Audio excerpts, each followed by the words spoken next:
All right, we'll move to our first item on the agenda today, which is House File 3600. Representative Perryman, if you want to make your way to the front. The first bill today, House File 3600, is a Community Land Trust Bill, and this bill will be laid over for possible inclusion. But with that, I'll let Representative Perryman introduce their bill.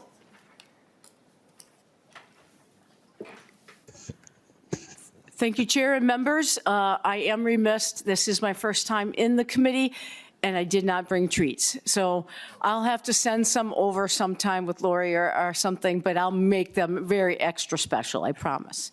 So members, today I'm speaking very excitedly about House File 3600. It modifies a competitive selection process for certain development programs to include community land trusts. House File 3600 provides up to 5% additional bonus points from the Minnesota Housing Finance Agency for cities and townships that establish community land trusts.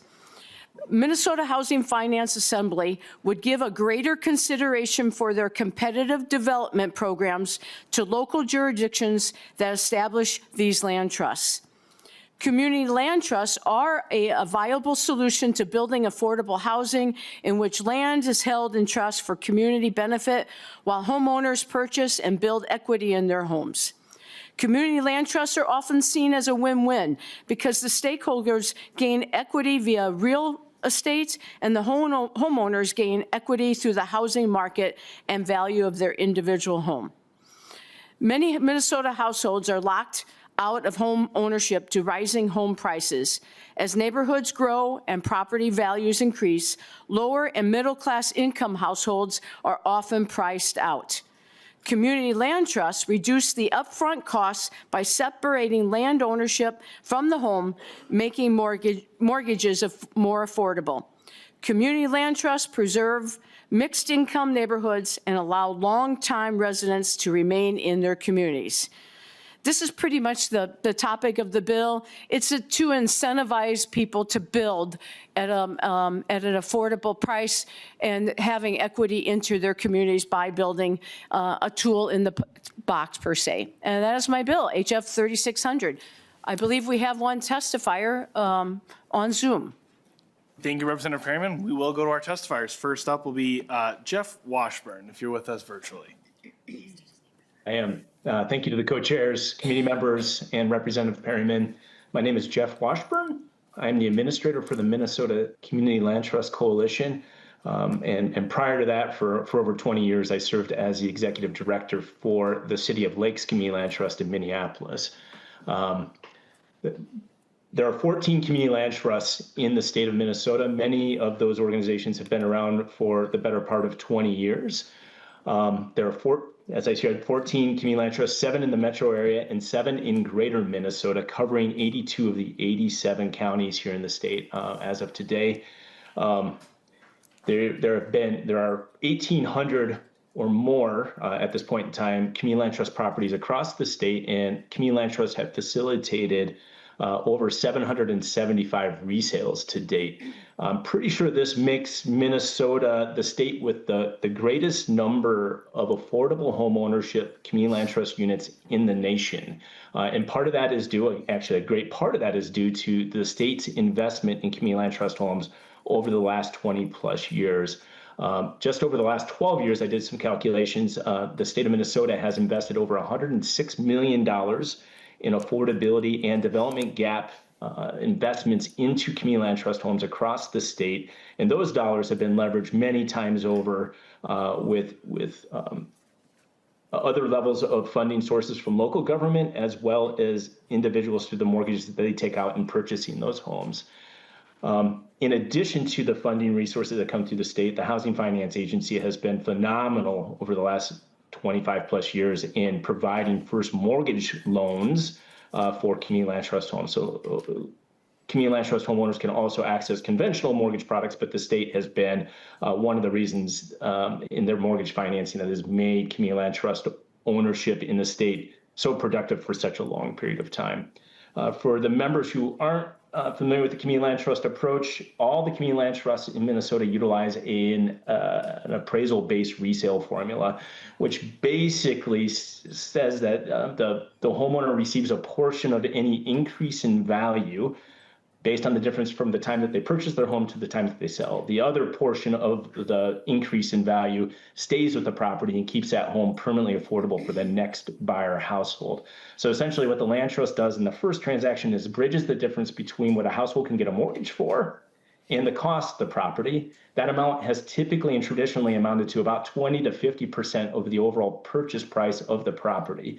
In exchange for this investment, what we call this gap that we invest in helping low, moderate income buyers get into home ownership, they agree to, in exchange for this assistance, they agree that if and when they go to sell, the home will be sold to another income qualified household, and there'll be a resale formula restriction that's put into place to keep that home affordable without having to invest new affordability gap dollars down the road. So it's a way to take a one-time investment and ensure that it helps multiple generations of buyers achieve their goal of home ownership.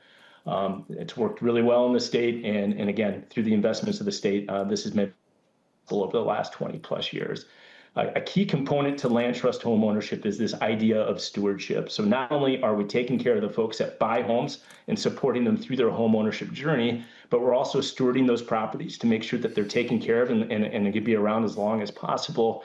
And then lastly, serving as stewards to those affordability investments made in the property, again, to ensure that the state and other public sector entities, when you put the dollars in, not only are we helping the first household achieve home ownership, but we're helping multiple generations achieve home ownership without having to put new public investments into those properties. As you all are aware, we continually lose ground on affordable housing and access to affordable housing in our communities. And the Community Land Trust is one of those approaches that I think is starting to slowly, very, very slowly, but slowly being able to create a permanent stock of affordable housing in our communities. Thank you for the opportunity. Thank you, Mr. Washburn. Is there any members from the public that wish to testify? Seeing none, we'll move to member discussion.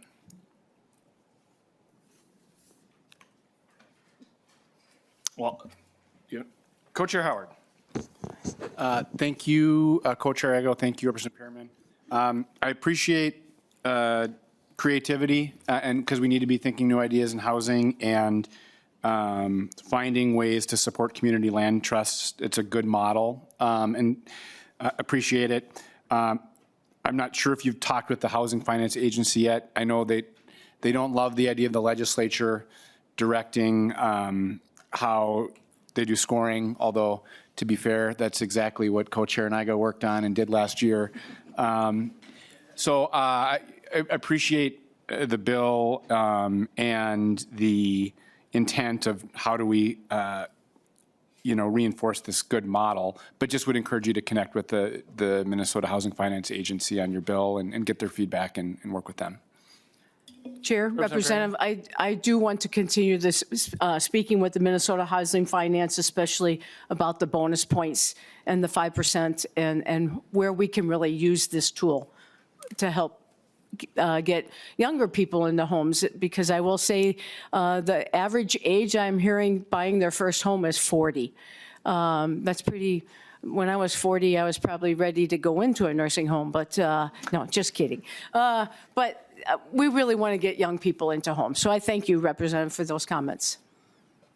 Seeing no further comments from members, I just want to make a few. Thank you, Representative Perriman, for bringing this bill to committee today. I personally love this program. I had the opportunity over the summer. City of Grand Rapids did a wonderful partnership with the Itasca County HRA to build out a community land trust at the site of one of our old elementary schools in Grand Rapids. And I just want to take some time to share with the committee what I saw when I was touring that site. And I ran into so many people I knew from so many different aspects of our community.